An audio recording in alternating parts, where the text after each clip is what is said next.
ሲኖላ በራሷ ጊዜ ወጥመድ ውስጥ እየገባች ትገኛለች። ሜላት እንደምትፈልገው እየሆነችላት ትገኛለች። ምክንያቱም በሄመንና በአዲሱ ዴቭ ምክንያት ነው። ሰላም ጤና ይስጥልኝ ውድና የተከበራችሁ የቻናሌ ቤተሰቦች እንደምንሰነበታችሁ። ሲኖላ ድራማ ክፍል 11ን ይዤላችሁ መጥቻለሁ። በክፍል 10 ላይ እንዳየነው እንግዲህ ሜላት ሲኖላን እንግዲህ በሄመን ወይም ደግሞ በአርካን እህት ምክንያት እያሰቃየቻት እንደነበር አይተናል። በመጨረሻም እንደለመድሽው ሊደፍረኝ ነው የመጣው ብለሽ እንዳታማሃኝ ጎረምሳ እያመጣሽ እኛ ወጥተናል ብላ ለሄመን እያሳበቀች አውርታ ተያይዘው ወጥተው ነበር። በዛን አጋጣሚ አርካን ከውጭ ወደ ቤት ሲገባ ቤት ብቻዋን ስላገኛት በደስታ ተያይዘው እየተሳሳሙ ክፍል እንደቆለፉ ነበር ሜላትና ሄመን ሰክረው የመጡት። በዛን ሰዓት በር እየተቆረቆረ ነበር ያቆምነው ክፍል 10 ላይ። ክፍል 11 ምን ይፈጠር ይሆን አብረን የምናየው ይሆናል። አሁን የምነግራችሁ ይሆናል። ክፍል 11 ዛሬ እንግዲህ እንዴት ተለመደው ሰክረው መጥተው በሩን ቆረቆሩ። ሲኖላን በጣም ፈርታ ነበር። ተው እያልኩ ይሄው አሁን እንዴት እንደሚያሰቃዩኝ እኔ ነኝ የማውቀው፣ እንዴት ነው የምችለው? እባክህ የሆነ ነገር አድርግ እያለች አንቺ ተረጋጊ፣ እኔ በሩን እከፍታለሁ ብሏት በሩን ከፈተ። ሲያያቸው ጥንብስ ብለው ሰክረው እስ በራሳቸው እየተገዳደፉ በምስሉ ላይ እንደምታዩት በሳቅ በራሳቸው እየሳቁ ነበርና አዲሷ ሚስት የት አለች? ያቺ ገረድ የት አለች?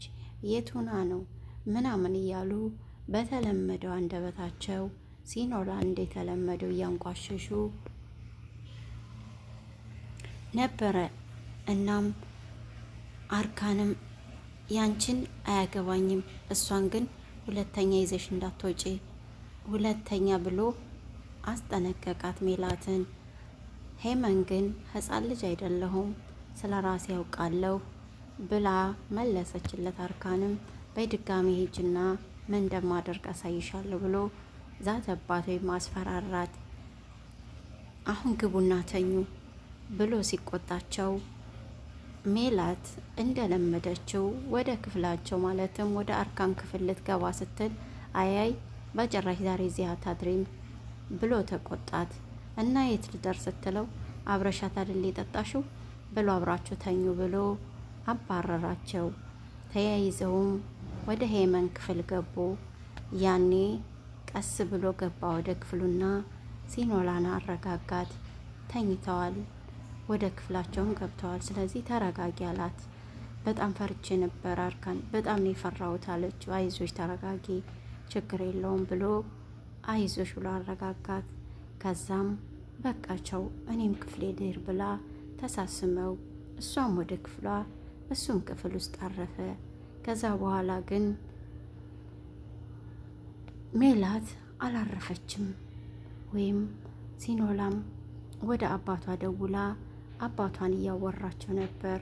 በዚሁ አጋጣሚ ግን ካሁን በፊት እኔ ውሸት አልወድም፣ እኔም አልዋሽም፣ የሚዋሸኝም አልወድም ብሏት ነበር አርካን ለሲኖላ። እሷም ምንም እንደማታሸውና እንዳልዋሸችውም እያወራችው ነበር። ግን የሆነ ነገር እንደዋሸችው ያስታወቅባት ነበር። ዛሬም ያ የዋሸችው ምንድን ነው የሚለውን እውነቱ ወጥቷል። ምክንያቱም ሲኖላ ከዱቤ በፊት የምታፈቅረው የሚያፈቅራት ልጅ እንደነበር ነው። ነገር ግን በዱቤ ምክንያት አባቷ አሳልፎ ለዱቤ ሰጣት። ያኔ የድሮ ፍቅረኛዋን ላትመለስ ትታወታ ነበር። ስለዚህ ያንን ደብቃው እንደነበር ዛሬ አስታውቆባታል። አባቷን ደውላ እየጠየቀችው ነበር። አባቷም አለ እኮ ዛሬም አክባሪን ይጠይቀኛል፣ ዛሬም ጥሩ ሰው ነው ልጅ እዛ ላይ ስተሰርቻለሁ፣ ከሱ ማለያየቴ ጥሩ አልነበረም፣ ስለዚህ ይቅርታ አድርጊልኝ፣ ዛሬም እየጠየቀኝ ነው፣ እዚሁ ሰፈር ነው ያለው አላት። እሷም አባቴ ባለበት ደህና ይሁን፣ አሁን ግን ላልመለስ ሌላ ህይወት ጀምሬያለሁ፣ ለአርካን አልነገርኩትም ሌላ ፍቅረኛ እንደነበረኝ። ነገር ግን እኔ አሁን ሌላ ፍቅር ውስጥ ነኝ አለችው። እሱም ልጄ እሺ ሰላም ሁኝ ባለሽበት ብሏት ስልኩን እየዘጋች በድንገት ሜላት በሩን ከፍታ ገባችባት። ከማን ጋር ነው የምታወሪው? ደግሞ ተረኛው የምታጠምጂው ማን ይሆን እያለች ሜላትም ለማጣራት ሞከረች። አንቺ እንደፈለግሽ አስቢ፣ እኔ ግን ያወራሁት አባቴን ነው አለቻት። ሜላትም አላመነቻትም በጨለፍታ የሰማችው ነገር ስለነበረ። ከዛም በይ ቁርስ ስሪልን፣ ለማንኛውም መጀመሪያ ጁስ ስሪልን፣ ከዛ በኋላ እንቁላል ስሪልን ፍጠኝ ብላ ተናግራት ወጣች። እሺ አለች። እሷም ትዕዛዙን ተቀበለች። ሜላትም ቶሎ ብላ ወደ ክፍሏ ገብታ ለዱቤ ደወለች። ዱቤም ምን ፈልገሽ ነው? ናፈቅኩሽ አላት። አይ አይደለም እና ምን ፈልገሽ ነው? እኔማ የጅል ባልሽ ጠቀለለሽ ብዬ ነበር ምናምን አላት። አይ እንደሱም አይደለም፣ ነገር ግን ሲኖላ ፍቅረኛ ነበራት እንዴ አለችው። እሱም እየሳቀ እንዴ ጅነሽ እንዴ እና ከሱ አይደል እንዴ ነጥቄ ነው ያገባኋት፣ እኔ እኮ ዱቤ ነኝ አታውቂኝም እንዴ እያለ እንግዲህ ራሱን ሲቆልል ነበርና ሜላት የምትፈልገውን መረጃ አገኘች። በጣም ደስ አላት። እንዴት ነው ማን ነው ምናምን አለችው። እንደዚህ ይባላል ከሱ ነጥቄ ነው፣ እኔ እሱ ድሃ ስለሆነ አባቷ ለእኔ ዳረልኝ በቁሟን ሲበላ ብሎ ነገራት። የምትፈልገው ይሄን አልነበር? ተሳካላት። በጣም ደስ አላት። እናም ስለዚህ ለምን አንጠቀምበትም? እሱን ወጥመድ እናድርገው አለችው። እንዴት? በቃ እንገናኝና እናወራለን አለችው። አይ አዳር ካልሆነ እንዳትመጪ አልፈልግም አላት። እሷ ውይ አንተ ደግሞ እሺ በቃ አስብበታለሁ አለችው። እንዴት ተለመደው እሷ ከዱቤ ጋር ስትማግጥ ኖርማል ነው። እና ሲኖ ላይ ያደረጉት ያለው ግን በጣም ወንጀል ነው። እንደዛ ነው እያሰቡ ያሉትና አሁንም ወጥመዳቸውን በሰፊው ለማድረግ እየተዘጋጁ ነው። ከዛም ሲኖላን ደስ ይበልሽ ልሄድልሽ ነው አለቻት ሜላት። አይ እንዴት ማለት እኔን ለመበቀል የምታዘጋጁ ወጥመድ በሰፊው ተዘጋጅቶልሽ ተመችቶሽ ነበር እኮ እንዴት መሄድ ፈለግሽ አለቻት። አባቴ ከሄደበት ሊመጣ ስለሆነ ልሄድ ነው። ስለዚህ ላንቺ ደግሞ ሄመን ትበቃሻለች። ግን ሄመንን ለማጥመድ ከሞከርሽ ያኔ ነው እኔ የምገልሽ አለቻት። አታስቢ፣ ካንቺ በላይ እኔን አታምነኝም። ስለዚህ ምንም አይፈጠር አትስኪም አለቻት። ከዛም እንግዲህ ሄመንም እንደተለመደው ልትወጣ ስትል ሲኖላን ስታያት ገና አስጠላቻት። ምክንያቱም ያኔ አርካን ከክፍሉ ሲወጣ ሜላት ጠርታ አሳይታት ነበርና በጣም ተናዳለች። ምን አይነት ባለጌ ነሽ ብላ አንድ ጊዜ በጥፊ ያለቻት። ሲኖላ መቼም አልታደለችም። በሄደችበት ሁሉ የምትቀጠቀጥ ሴት ሆናለች እና ቻለችው።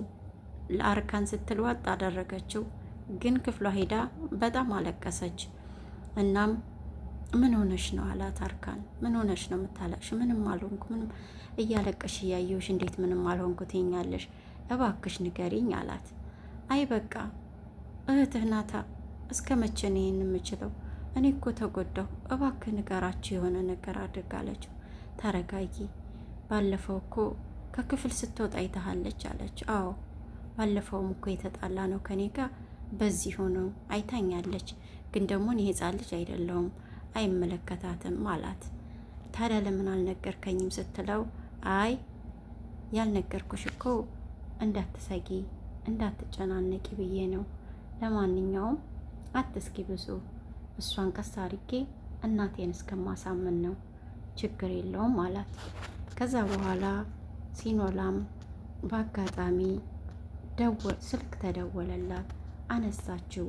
ስታነሳው እንግዲህ የድሮ ፍቅረኛዋ ሆኖ ተገኘ። ደፍ አለችው። ከየት ተገኘ ዛሬ እንዴት መጣ ብላ በተንቀጠቀጠ በፍርሃት ውስጥ ባለ ድምፅ ልታወራው አልቻለችም። ሁሉ ከመደንገጧ የተነሳ ተርበደበደች። ምን ሆነሻል? ለምንስ እንዴት ትርበደበጃለሽ? ደግሞ ባለተራውን ጥለሽው ወጥተሻል አሉ። አንቺ እንዶ ጥሎ ማለፍ ትችይበታለሽ። እኔ ግን እንዴት ታሰርኩ? እኔ ባንቺ ሰማሁ እኮ ባልሽ እንዴት ውሸው አላት። እባክህን ተወኝ፣ እሱ ነገር አብቅቷል። እኔ አዲስ ህይወት ጀምሬያለሁ፣ ሌላ ፍቅረኛ ይዣለሁ አለችው። እኔ ግን በንቺ እንዴት ታሰርኩኝ ብሎ በጩኸት አንዴ ያቀለጠው። እባክህን ተወይ ብላ ደንግጣ ስልኩን ዘጋችው። እሱም በጣም ተናደደ። ለአባቷ ደወለች። አባቴ ዛሬ እንዴት በአጋጣሚ እንዴት በድንገት ሊደውልልኝ ቻለ ብላ ነገረችው። ዴቭ እኮ ደወለ ብላ ነገረችው። አባቷም ኦ የዴቭ ስራ ነው ይሄ፣ የዱቤ ስራ ነው ይሄ፣ የእሱን ስልክ ስጠኝ ሲለኝ መጠርጠር ነበረብኝ ልጄ፣ ይቅርታ፣ ይሄ የዱቤ ወጥመድ ነው፣ ስልኩን ስጠኝ ብሎ እሱ ተቀብሎኝ ነበር፣ በጣም ይቅርታ አድርጊልኝ ብሎ ነገራት። ከዛ በፊት እንግዲህ የአቶ የዴቭን ቁጥር ዱቤ ከአባቷ ነበር የተቀበለው። እናም